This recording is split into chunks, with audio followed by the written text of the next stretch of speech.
Hey guys, Jason here with Chart Guys, taking a look at ZM, doing some technical analysis. We're going to start on the weekly time frame. Let's get a read for where we are.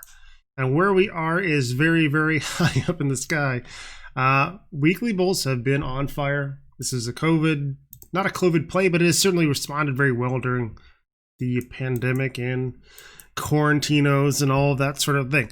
As far as technical analysis goes, we are overbought on the weekly time frame. We aren't seeing any bearish divergence yet, but we do need to see consolidation, and this could be the very first part of consolidation that is well overdue. RSI is 80 on the weekly time frame.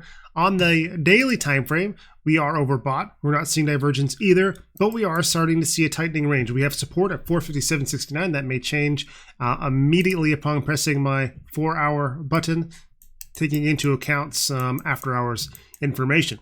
Not a lot of change, which is good. So we go back to the daily, we can see we have a tightening range, our high, our low, lower high. Hopefully, and this is where we get hopeful, the bulls are going to try to establish a higher low here. Anything over 457.69 is going to give us that higher low, and what that will do for us is set up a daily equilibrium.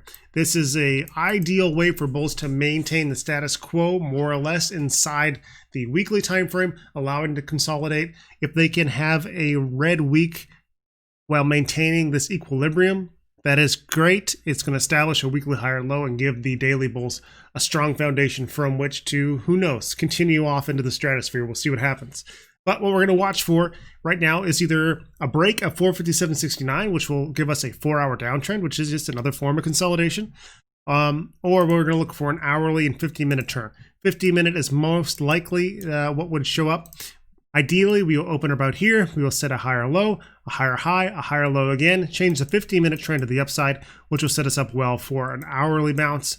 If the hourly bulls can get going, then that's exactly what we need to see. And we'll look for a 4-hour lower high under 1519.77.